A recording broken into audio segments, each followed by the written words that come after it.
Okay, we'll be beginning in a few seconds. Good evening, everybody. My name is Dr. Gigi El-Bayoumi. Welcome to the Rodham Institute's Impact Speaker Series. It's been a week, hasn't it? It's been a lot going on. I don't know about you, but I'm exhausted. And it's only Tuesday. We have gone through a lot as a country, and especially those of us who have been working in the space of health equity, which the Rodham Institute is dedicated to. This has been an extremely challenging time for people who are minoritized, people who are just barely hanging on before the COVID pandemic, and we're stuck in the midst of two pandemics, COVID and the racism pandemic. And here in Washington, D.C., obviously there's been a little extra because it's actually caused PTSD for people. Some of the people have actually been harassed and attacked on the streets of Washington, D.C. It's caused a lot of fear. So, you know, this is a tough time. Our speaker series, we had come up with these topics. We come up with them way ahead of time. And so this particular one is part of our aging series, and it's living to 100. And that's everything. I think everybody aspires to live to a healthy 100, not just getting to the number just for the sake of getting to the number. But I also want to sort of make sure that we address sort of how resiliency and how getting through a difficult time like that, how does that play into the aging, but also for us to think of our senior citizens, because there are many marginalized groups, and I think sometimes seniors are kind of, because they're more social, can be more socially isolated, people can forget about them, but there's a lot of suffering. Before the pandemic started, for example, we knew that people are facing food insecurity, and not just in poorer areas of the city, but also in places where money may not be an issue, because the elderly can be, as I say, socially isolated. And of course, with COVID, that's increased that much more. So without further ado, I just want to, first of all, tell you sort of my own thoughts that we will get through this. But the only way that we can get through this is to get through this together, by remembering to respect each other's dignity and autonomy, and to work together. We are stronger working together. It's important that we protect each other and give voice to those of us that can't. And it may be me that's giving a voice to somebody today, but tomorrow it may be somebody giving me a voice, right? Or representing me, because this is what it's all about, us sticking together and taking care of each other. And before we introduce today's illustrious speakers, and we're so happy to have them join us today, I'd just like to make a mention. The Rodham Institute is part of the Black Coalition Against COVID. This is a coalition that's made up of the 4 historically Black medical schools, as well as people from business and healthcare and education, teachers unions, labor unions. There is a website called Black Coalition Against COVID.org, which has a lot of wonderful information. And this coalition serves to educate everybody, but specifically the African-American community, about COVID and about COVID vaccinations, because there's a lot of myths out there and we want people to make informed decisions. But obviously there's such great information, it's available for everybody, and there are town halls that we have. So let me now turn to our guests who are so gracious to join us this evening. We're delighted to have them. And rather than me kind of go through their CV, which is really boring, I'd like for them to introduce themselves and to tell us a little bit about what they do and what their areas of interest are. So I'm going to start off with Ms. Drewey from Iona Senior Services. Welcome. Well, thank you so much, Dr. Gigi. So my name is Fiona Druy. I am a geriatric nurse practitioner. I am a proud alumni of GW, of the Nurse Practitioner Program and their Masters in Public Health. I have worked for the last 34 years in DC, in the community, working with seniors in their homes, taking care of them with a team of case managers throughout the city. And I have been inspired through my many years of working with such dedicated individuals who really, really cherish the opportunity to work with seniors, help them age, live well in whatever circumstance they are, to try to improve, better their lives, providing the services to support them as much as possible in their homes. And it has been the most fulfilling part of my nursing career.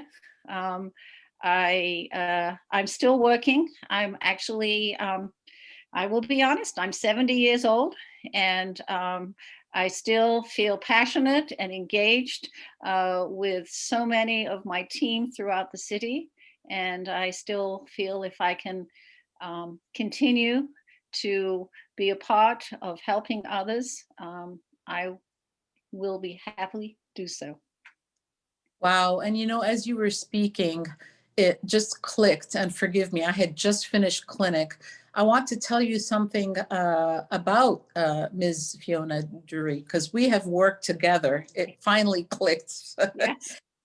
So I really believe that nurses are the real patient advocates. Nurses are our angels on earth, and especially those that work with the elderly, with children in the setting of palliative care or hospice. I mean, they are amazing human beings, and really they are just, I can't say enough good things.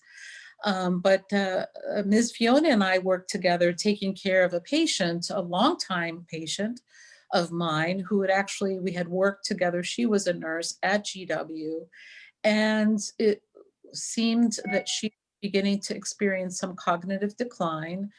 And actually, Ms. Fiona helped her with the transition of getting her in an assisted living situation. And you know, it's very difficult to help people maintain their dignity and their autonomy, especially when the world is conspiring against them. You know, she did not have any children. She had a brother who had, I think, died. Actually, she was really by herself. And I want to tell you that Ms. Fiona was just awesome. Always respected her, never, you know, talked down to her. People can sometimes talk down to older people, especially as they have memory, you know, loss or cognitive decline. So I just want to say thank you, Fiona, because I don't think I've ever actually thanked you in person for everything that you've done for our mutual patient. And it's just been a pleasure working with you. So thank you. Well, thank you. I think my only words of wisdom are: it takes a team, it takes a village, and that's what we do in our geriatric practice. So that's why I've always felt never alone, and I think that's what it takes to be successful in what we do. Well, thank you. So without further ado, Dr. Louisa, would you like to introduce yourself? Yeah, sure. I'm Louisa Whitesides. I'm actually a recent addition to the geriatrics faculty at GW. I did medical school at Emory, and I went to Penn for residency and came to GW for fellowship and stayed on. Clinically, I have really been interested in quality and quantity of life. So for patients, it's not, I think, you know, Gigi, as you were saying, that it's living well is what I want to ensure for people who are aging. And so, you know, when thinking about this talk, I was, you know, saying living to 100, what does it take? And I really wanted to say living to 100 well, what does it take?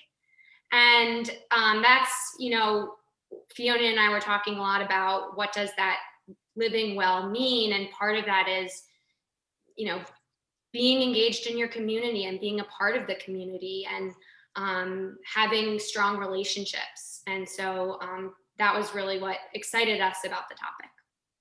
Yeah. So let me ask you, Dr. Louisa, what got you interested in geriatrics as a field? I mean, you're a younger person, and sometimes people gravitate to working with different groups. What drew you to the geriatric population? Well, I guess it was sort of a long road. I went to a liberal arts college, Davidson College in North Carolina, and I was a classics major. And actually ended up writing my senior thesis on end of life care in ancient Greece. And Oh, the wow. doctors. Wow. Yeah. Yeah. So it's been a long road that I've been interested in sort of aging and the end of life process. And, originally I had thought maybe palliative care. And then I actually did a primary care residency at Penn, where I really became more interested in primary care, in relationships with patients, and what makes sense for each individual. So sort of tying all of those things together, that's how I ended up in geriatrics. Mm-hmm. And Ms. Fiona, I want to hear, you not only have the professional sort of training, but also the experience and the wisdom. We're all getting older. I'm 61, you've shared that you're 70. So tell us, in what you have seen, what does it take, in your opinion, for people to age well to 100 or even more than 100? Well, there's no question that when you talk about resiliency and engagement, those are the adjectives that immediately come to mind. It also, I think, one of the characteristics is that you have to accept and be willing to adapt to different circumstances, as either functionally, cognitively, there are changes, and how you adapt to those changes really causes you to be able to continue to live to your maximum ability. And I think what the advantage is for me when I've worked in the community is I've always had the opportunity to meet an individual in their own surroundings, in their environment. And all of their circumstances are different, but you always have to remember this is their home. You are an invited guest, and you go in, and you first of all have to have that time to be able to engage them, to listen to them. And that's why I think we are luckier than many other facets in medicine, because we are afforded that time. And so it is true. I do think that when I look back, that sort of who you are and how you have lived your life through adulthood doesn't change that much as you age. So if you've always been a half glass empty individual, aging can be a little more challenging for you. And I'm always struck by many individuals, particularly seniors, those who perhaps don't have family, never married, a support system, who actually have functioned quite well during their professional lives. And then they go to retirement and everything sort of falls apart. So, as we all say continually, having the richness of community, family support, friends, is absolutely, I think, one of the most important threads to being able to successfully age well, and trusting those individuals to be with you, to help you, sometimes have to tell you things you don't always want to hear, but always knowing that they're listening to you. You're trying to work out together what is the best path forward, which sometimes means moving from your home, which is always obviously the hardest. So I think those are sort of the tenets that I've always practiced by. I remember one of my late patients, she lived to 103, and she was so cute because her son, who she was a petite, tiny, petite woman. She probably was like 4'10" and maybe weighed 100 pounds, probably less. And she would come in with her 85-year-old son, who was also my patient. And he was tall, handsome, guy. And he always had her purse on his hand, it's so cute. And I asked her, I always ask patients or people that, are long lived with a good quality of life. I said, what's your secret to a long life? And she said, without missing a beat, I sing all day. But I think it speaks to what you were saying, Ms. Fiona. It is sort of a philosophy of one's life. And certainly I agree in my own practice and my own sort of life experience. I've noted that too. But Dr. Louisa, are there other sort of components that include either biology or nutrition or other environment education that also weigh in? Yeah, so there's certainly a genetic component to living to 100. But, it's difficult, as it often is, to pull apart what's genetic and what's lifestyle, for lack of a better term. We can look at certain populations that have a large number of individuals that live to 100 to sort of glean some answers to that question. There's one community in California, in Loma Linda, the Seventh-day Adventists. And then there's one in a small fishing village in Japan, Okinawa. And both of those communities,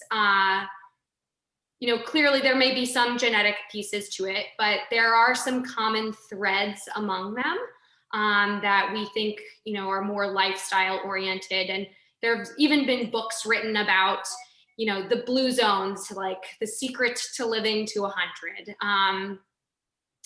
But from a diet perspective, both of those communities are heavily plant-based diets. So meat in moderation, and alcohol little to none, as well as no smoking or other recreational activities of the like. They maintain a healthy BMI. However you choose to do that way, they exercise lightly. So it's not necessarily about the high intensity exercises that many Americans love to do, but just simply walking every day has been part of those communities. And then coming back to the community and engagement, they're both communities of people who clearly care about each other. They do both have some, religious tie or spiritual ties as well.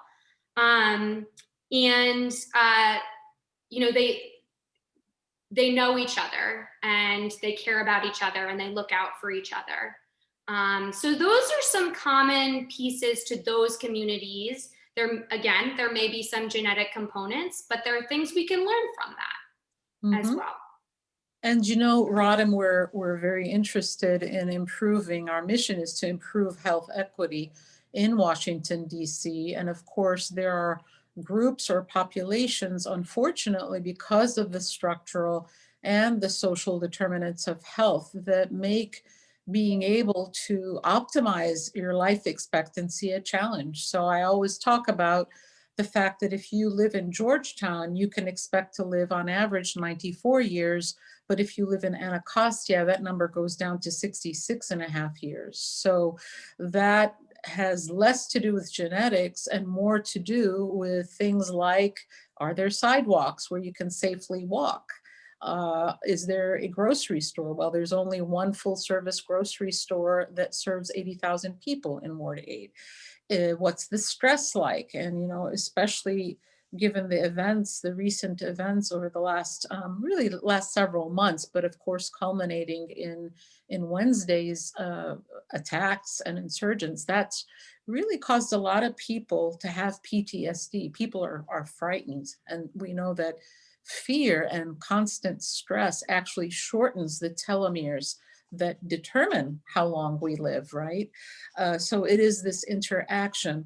So there are things that unfortunately we can't control, right? We can't choose our parents, or maybe we can, depending on your spiritual belief system. I always say that I've got chosen sisters and chosen family. Those are my friends, certainly. And I think I chose very well with my parents. But there are things that one cannot control. But I want you to talk about sort of the philosophy aspect, because we have a colleague that just did a presentation, Dr. Brad Moore. He's on faculty at GW in general internal medicine. And he gave this wonderful presentation about what are really the keys to happiness, and what does that, because I think that really speaks to the philosophy of how a person can age and grow to be 100 or 105 and be happy. But I guess before we even talk about that, I think it's important for us to ask, are what the elements that make a person happy different when you're 25 or 105? So, Ms. Fiona, can you speak to that? I mean, is happiness different depending on what age you're at? Oh, I think so, very much. I think, it's hard. I have children, now grandchildren, and I think they've grown up in a world to some degree of course, the immediate gratification syndrome, of always what they see, they get. And, I'm of a generation that I post-World War. And so, my parents were still rationing, and I mean, and had gone through, a Second World War. So, it's nothing for me. I tell my children, if you don't have the money, you can't buy it. You have to wait. So, I think that's where resilience and personality, character comes in. I find this is a generation that I work with of seniors who, it really isn't the immediate gratification. They're looking for something much simpler in many ways and deeper. And it many of them, perhaps it's a faith-based fulfillment that they have, the enjoyment of family and friends, and for some who lose either physical health, just still being able to accomplish certain things and maintaining their independence. So yes, I mean, happiness is so individualized and what it means. So I hate to say with a broad brush, oh, these are the elements, because I think for everyone it's different. I think that I think that I always love to get to meet a new senior, because I look at them as they have a whole tapestry of life. I'm meeting them at a certain point on that spectrum. And so no matter how sometimes challenging and difficult they are, I try to remember that, they haven't got to this age without reason. So I don't know that helps answer the question of happiness, because I think it's just so individualized and multifaceted in many ways for everyone. Mm-hmm. And Dr. Louisa, I mean, you're both of you actually are taking care of patients in the setting of COVID. What do you see as the people who are doing okay, can be in this setting, versus ones that are really struggling? What's the difference there? That's a hard question. Hard in that I think, the way you were speaking about the differences between Georgetown and Anacostia, I see a lot of that in this situation. I think that, those who have resources are able a lot of times to live well in their homes and in their environments without being at high risk of COVID. I think, unfortunately, for those that are, maybe chose situations where they were closer to others, maybe assisted living facilities, are finding themselves quite lonely despite the proximity to, the close proximity to individuals of their age because of the risks. I think that when we are seeing these people who have been in isolation for long periods of time, and that's quite frankly what a lot of people have had to do, we are seeing, depression, anxiety, cognitive decline. I think the lack of being able to engage with others can be detrimental. Now, there are other means of connecting with others, and it's about providing individuals with the resources to do that, whether it be the virtual connection. Do you have a laptop at home to use Zoom? Are you able to use a tablet or a device? Is the arthritis in your hands? Okay, so, or is it treated so that you can actually type? So these are all the things we should be thinking about in this environment.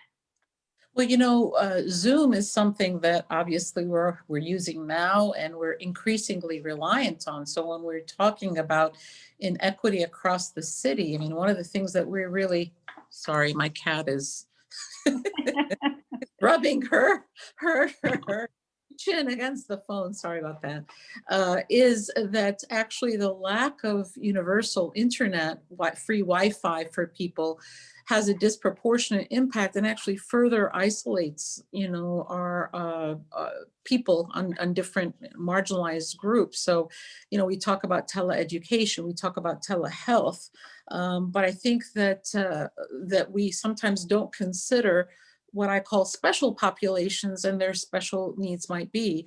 I will tell you though that we have a group that we work with in Brazil, and they used to have something called coffee hour where they just kind of talk, they get together. And after COVID, they turned it into a phone get together, because none of the people there, they came from a modest background, had smartphones. They didn't have internet, but everybody had a phone. So what do they say? Necessity is the mother of invention, but it does take having that initial connection in the first place to be able to pivot and to adapt. And you spoke about cognitive decline. Actually, in my clinic today, I saw a woman who's, she's, I think, just 70. And she said, I'm worried that I'm losing my memory. I said, why? She said, well, my grandkids were dropped off because she's part of a pod with her kids and grandkids, and she does some homeschooling for them. And I completely forgot about the fact that I had an appointment today. And so she goes, I felt bad that I couldn't remember. And really the issue is when every day it feels like the same day over and over again. And another patient today talked about it's like Groundhog Day over and over again. You can feel that your muscles begin to atrophy, both physically, as well as otherwise, whether it's your personality or your mental capacity or anything. But here's actually a question that's come up, and the question is being able, this is from Facebook, is being able to age at home a barrier to certain or specific groups? And could that contribute to a decline in both mental and physical health for the aging population? It's a bit of what I began to talk to, but I'd like your perspectives on that. So the question is if aging at home is a barrier. I think, as Louisa mentioned, I think sadly, as you say, we live in sometimes two worlds, the haves and the have-nots. Not necessarily just means because you live in Georgetown and you have considerable resources, you still have your own set of challenges, but you certainly have more opportunities to provide for the needs you have, as opposed to living in Anacostia in your own home, which you may, choose to still be there, but you don't have the resources, you don't have the ability to call up, the Giant and put your Peapod order in, and have, others dropping off meals through, all different kinds of, programs. So from that aspect, I don't see it as a barrier. I just see it as those who are already at a disadvantage. We serve in a part of a case management team that really does deal with the more frail homebound elderly who have usually more cognitive or functional incapacities. And I mean, many of them choose maybe to live alone, and they certainly don't have support systems that we would like them to have, perhaps. But our social workers can only really go out in extreme need because of obviously the situation, the pandemic. And touch, that I think is something that so many people have said is so missing. And we realize, how you meet somebody, a friend, and you hug them, and these are folks who are living alone, who, even though they're getting, the Department of Aging has done a wonderful job of reaching out, providing meals. They should not be hungry. They make phone contact, but it's not that personal contact. It's not going in and shaking someone's hand and sitting in their environment. So I don't see it as a barrier. I just see it as those who don't have the same equity as others. Yes.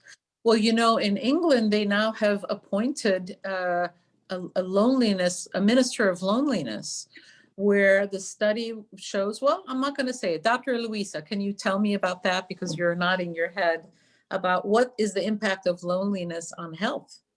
Yeah, it's, I was actually just writing a paper or a chapter on that was part of the chapter, is the fact that loneliness is tied to frailty. And frailty, we think of frailty as a disease that, or a syndrome that affects older adults. It's either you can define it as an accumulation of multiple medical life-limiting diagnoses, or you can define it as a phenotype, or the idea that, it's your gait speed and your ability to get out of a chair. But, it's difficult to say whether loneliness leads to something like frailty, versus whether, you're frail and then you become lonely. But either way, they kind of go hand in hand.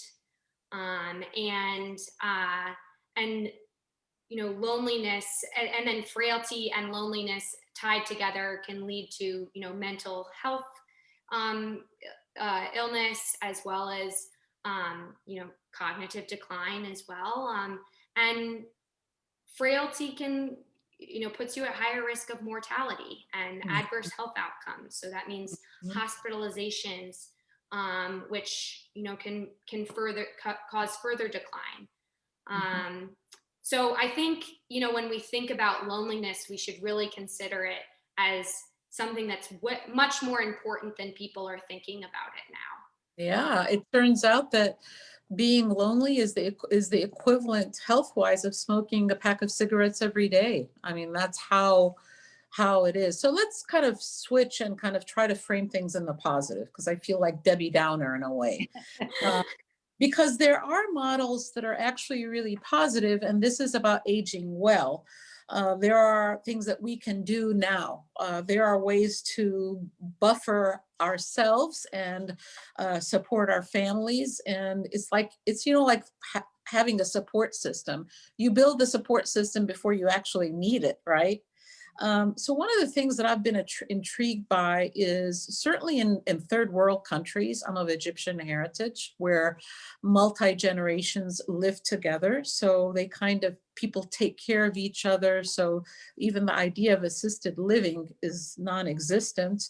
Or in places like in the Scandinavian countries, where they have actually created communities where people all live together of different ages. But what sort of in the positive, if you could design in DC or in the DC area, and I think that there are some of these villages, right, that exists. Can you tell us what are the positive elements of those and why are they successful and why should we look to those as models? Well, I'll jump in a little first. When you talk about successful aging, and of course, that's all we can all plan for. We don't quite know what the road will travel we're on, but I think planning and thinking about it is absolutely critical. And of course, we talk so much about advanced care planning. We talk about it as a health. But we also need to talk about it as a financial and thinking about what it is, where it is, if you couldn't perhaps continue to live where you are now. And I think more and more people are doing that, but still not enough. And unfortunately, the reality, certainly in the DC area, as we all know, is that, finances tend to dictate a lot of Yes. of the planning, and so that's a reality.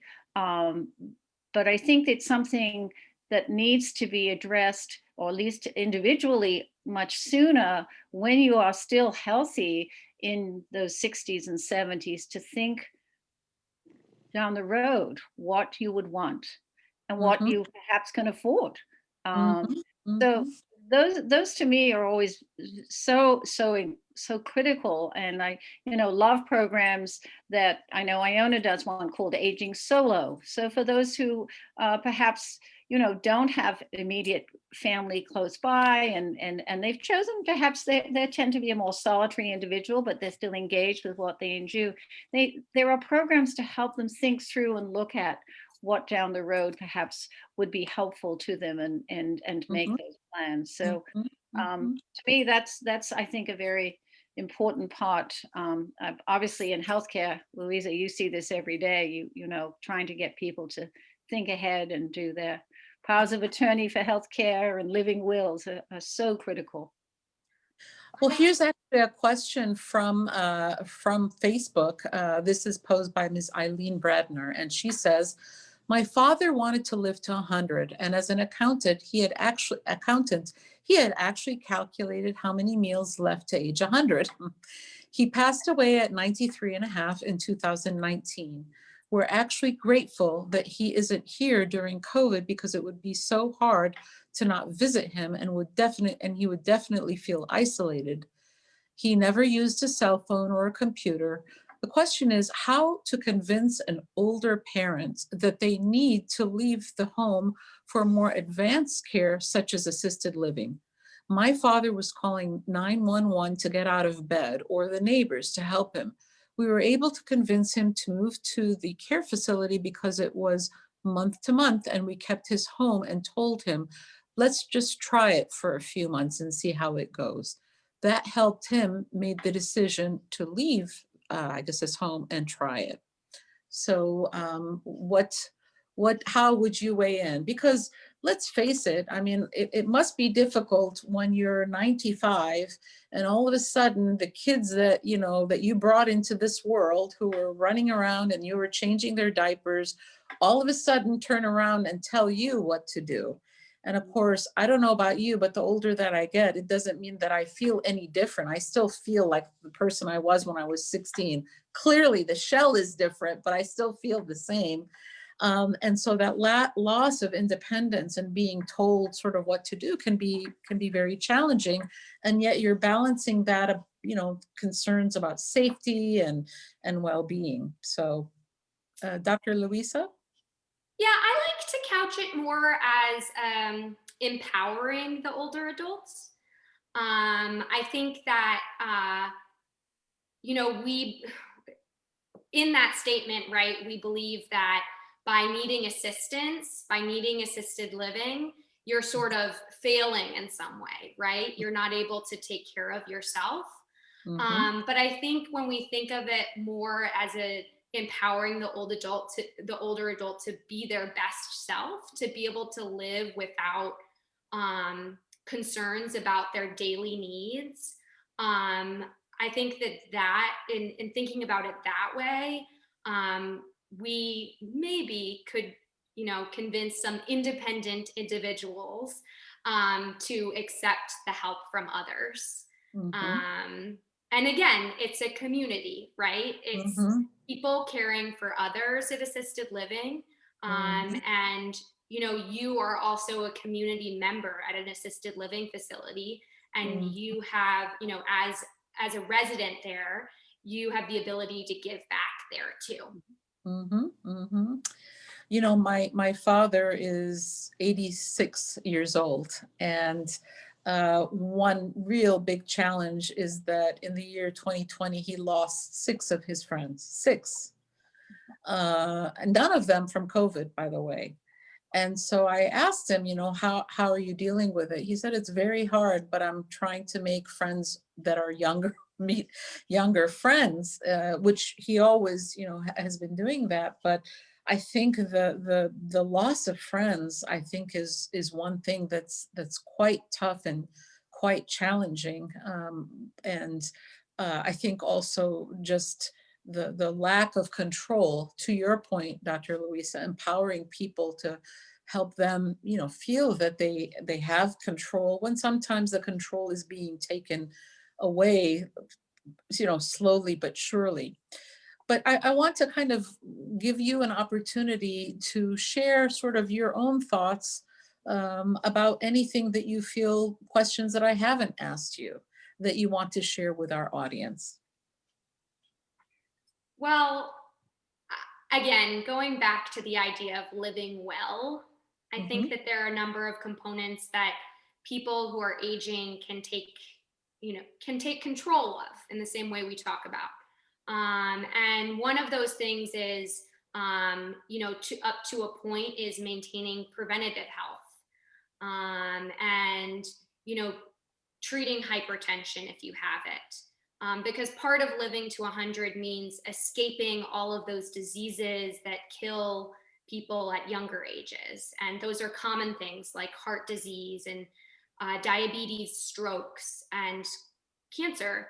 And so screening for those things and treating them as necessary allows people to live longer in some ways. And, part of that also includes vaccines because infections also kill older adults to a greater degree. The flu is a perfect example, COVID.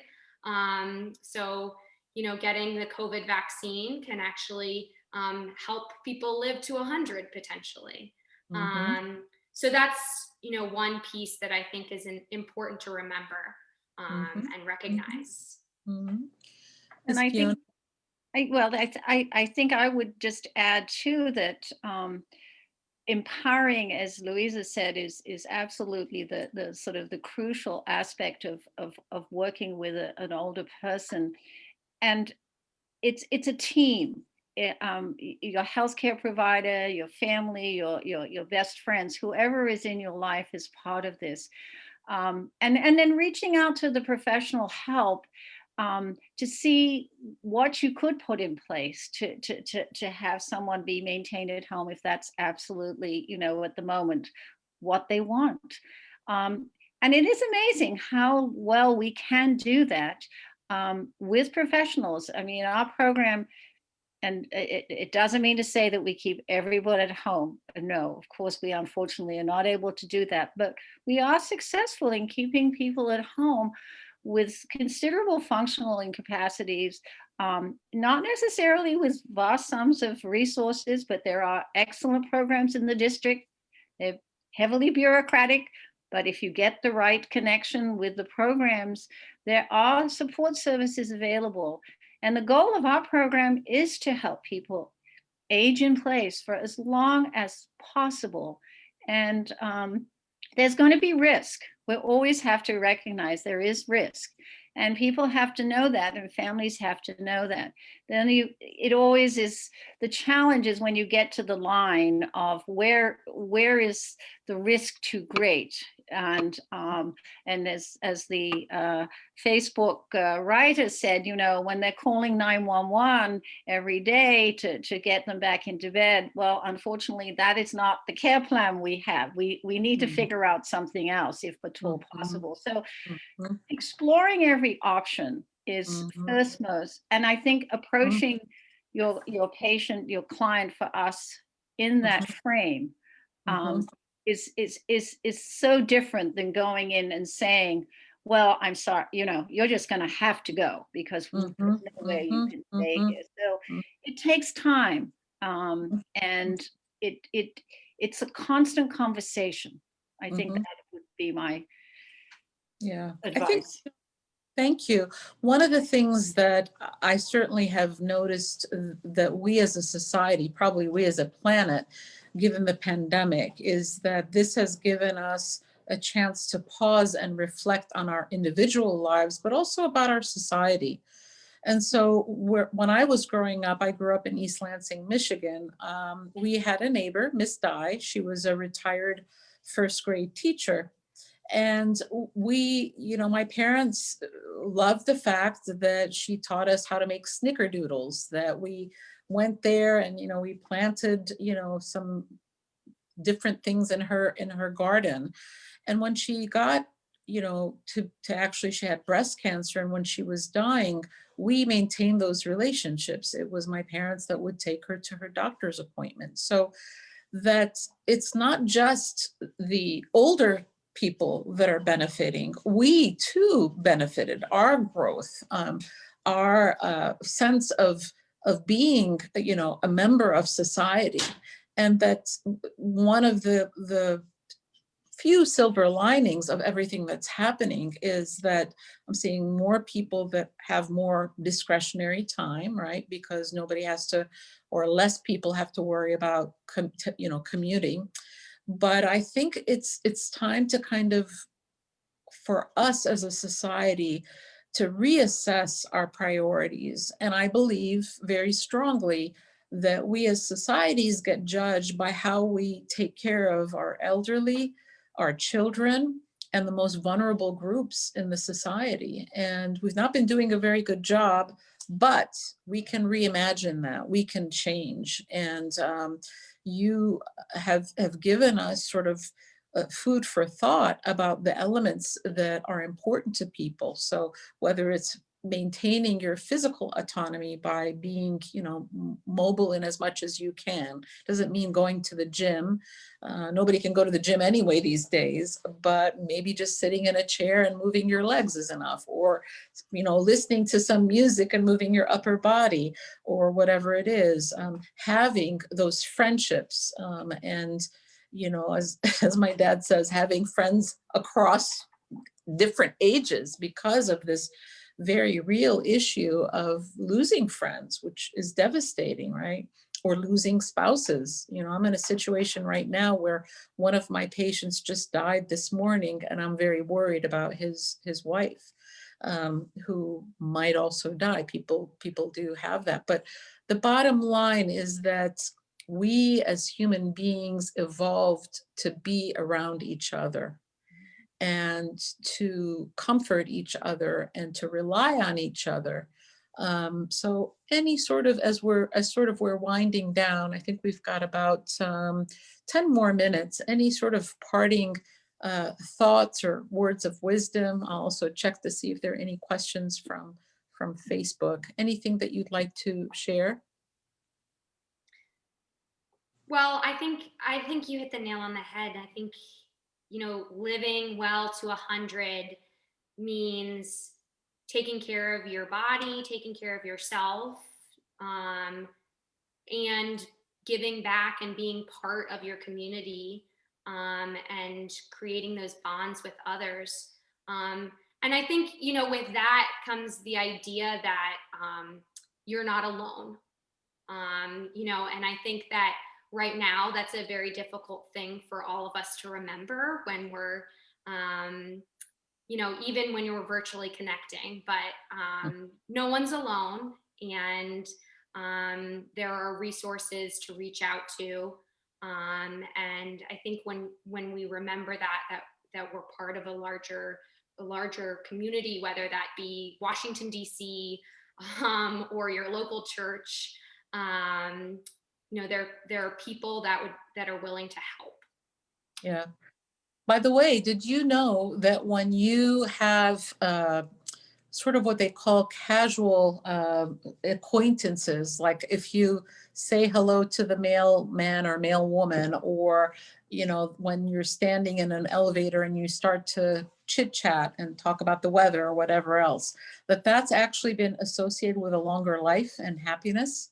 So reaching out to people in any setting, I think is also important. I will also add, I know that you had mentioned the villages earlier, and that's one example in DC, where there are communities of people who are willing to help others who are having more difficulty with their needs. You know, getting groceries for older adults living in Foggy Bottom is an easy thing to do. And there are villages that are all over DC that with that mission in mind. Mm-hmm. And actually, if you look at some of the planned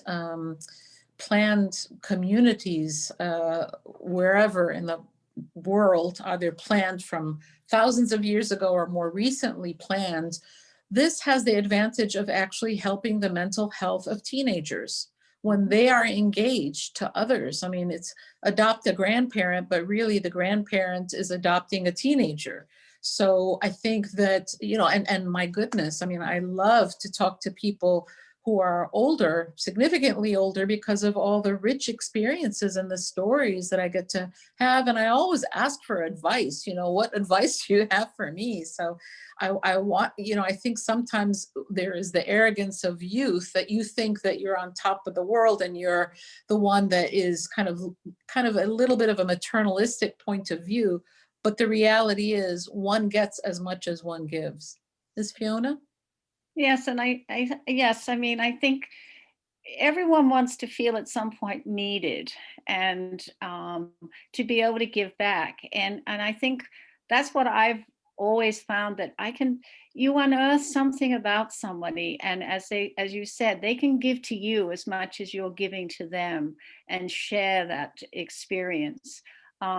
Yes, the villages, I think, are a wonderful model in the community, as Louisa said, because yes, practical things like just grocery shopping, but just coming in, changing a light bulb so that they don't have to climb on their step stool and they're not sitting in the dark.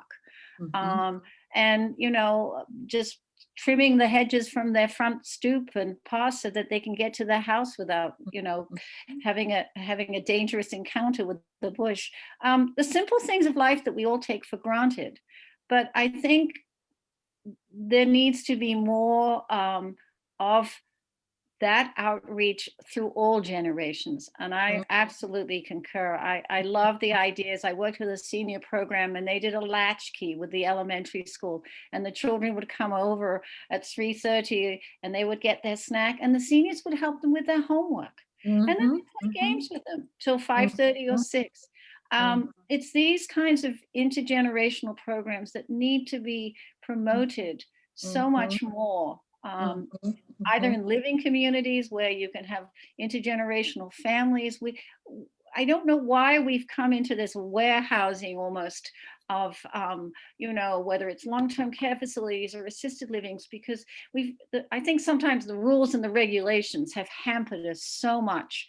And we're not medical models. These are social models. These are people's homes. So I think sometimes we need to take a step back. I think sometimes we need more advocacy and sort of dropping some of the rules so that people can live in communities where they just enjoy and be together.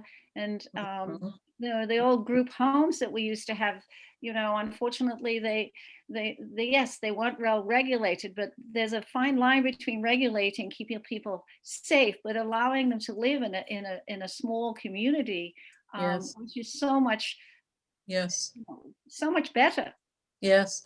Well, we're talking about philosophically, and actually Ms. Chris Laurenti, who's trained as a medical social worker, brought up the point just now about how really teaching children about their elders and respecting and cherishing their elders. I mean, again, these are things that have historically been the case in many societies and many cultures across the world, but unfortunately now, become so youth obsessed. I was watching television with my parents the other day, and have you seen the commercials for Botox and for fillers where they're actually targeting 20-something-year-olds? I'm like, I am fine with my wrinkles. I've earned every gray hair in my head. I think, Right, absolutely. look at, I'm not going to say that, the 61-year-old body is different than the 31-year-old body. And yes, of course, I would like to have the metabolism that that I had back then, but I would not change my brain or my experiences for the world. And I think that valuing the elderly and really valuing every individual is so important. So I'm dying to ask you, Dr. Louisa, because you mentioned it and I didn't forget it. I want to come back to it.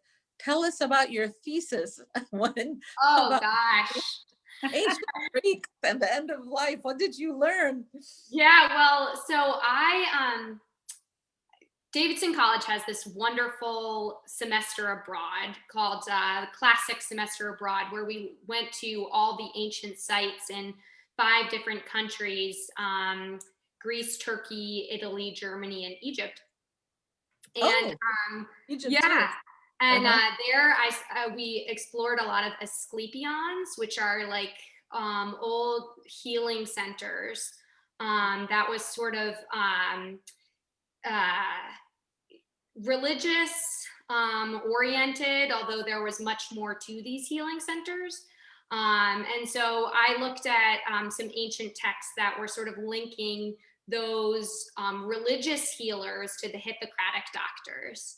And it sort of got into a lot about what it means to be a doctor, what it means to take an oath, and then what it means to realize that someone is at the end of their life when you don't have anything to offer. What do you do then? And there was some evidence to show that these healing centers were sort of where people went when they were sort of looking for a miracle. And there were these stories of Asclepion coming to them in the night when they were sleeping on the stones of the healing center and saving their life. But it sort of got into what was end of life care in ancient Greece, and how did medicine, it was looking also into the medical marketplace that was in ancient Greece, and the fact that Hippocratic doctors were sort of one sect of a large medical sort of healing marketplace. One was religious, one was magic, all of the different. Wow. But what the real focus was looking at that tie between the Hippocratic doctors and the Asclepius cult, and how they referred patients there. Got it. Well, I think that we can always offer something to the dying individual, and that's love and comfort. And those are the ways, I think, to help people transition. But you have both been so gracious with your time. Thank you just for a wonderful conversation. We love people of all ages. We are here at the Rodham Institute to support all Washingtonians, but we want to also honor our elderly and our, the elders in our community. And we want to thank our 2 guests this evening for joining us. And if you want more information, please visit our website. There are lots of resources that are on there if you need help, or just send us an email, the Rodham Institute. We can connect you with these wonderful speakers that have joined us. So thank you so much. I so appreciate your joining us. Please, everybody, stay safe, stay healthy. Please stay indoors, especially for the next week, because the It's going to be all the projections is there's going to unfortunately be more violence, but the vaccines are on the way, and hopefully by summer, we will be able to see each other and hug each other and celebrate together. So Yes. thank you very much and have a great evening. Thank you. Thank Bye-bye. Good night. Good night.